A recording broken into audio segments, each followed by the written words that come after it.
Hi అండి, ఎలా ఉన్నారు మీరు బాగున్నారా? నేను బాగున్నానండి. మీరు బాగుండాలని నేను కోరుకుంటున్నాను. ఇవాళ రక్తం వండుతున్నానండి. ఎలా వండాలో చూపిస్తాను మీకు. నల్ల అంటారు, కొంతమంది రక్తం అంటారు.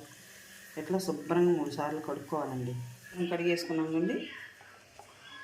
మనకు తగినంత కారం, 1 స్పూన్ కారం కొంచెం వేస్తున్నాం,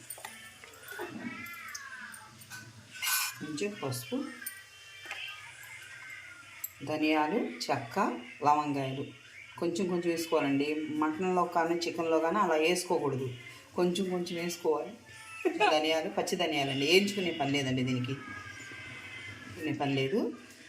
2 మనం నా రక్తాన్ని పట్టి కొంచెం ఎక్కువ ఉందనుకుంటే ఎక్కువ వేసుకోవచ్చు. నేను మాత్రం 2 లవంగాయలు, కొంచెం చెక్క, కొంచెం ధనియాలు, కొంచెం అల్లం, చిన్నుల్లిపాయ ఇట్లా నూరుకోవాలి. ఇట్లా మొత్తం ఇట్లాగా తీసుకేసుకోవాలి. ఇట్లా అన్నీ కలిసిపోవాలండి. ఉప్పు, కారం, మసాలాలు అన్నీ కలవాలి.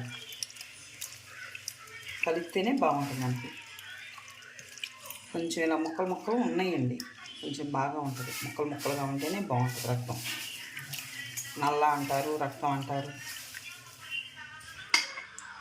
ఆయిల్ పోసుకోవాలి. కాగిందండి. ఇప్పుడు మనం పెద్దలపాయలు వేసుకుందాం.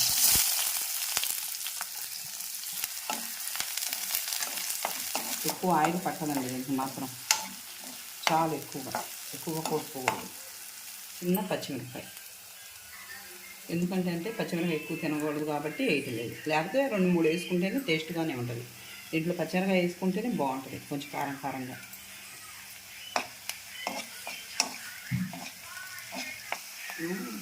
వేసేసుకున్నాం.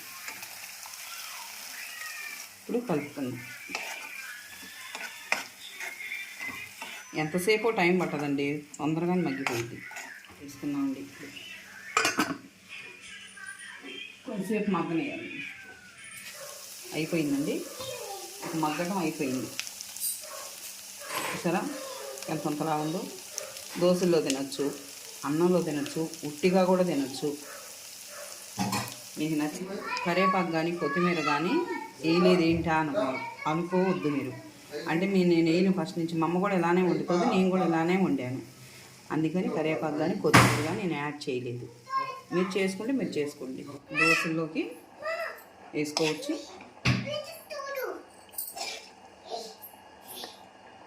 ఇలాగా వేసుకొని తింటే చాలా బాగుంటుంది. మీకు నచ్చితే లైక్ చేయండి, షేర్ చేయండి, గంట సింబల్ క్లిక్ చేయండి. అమరావతి రుచిలో మరొక రుచితో వస్తానండి.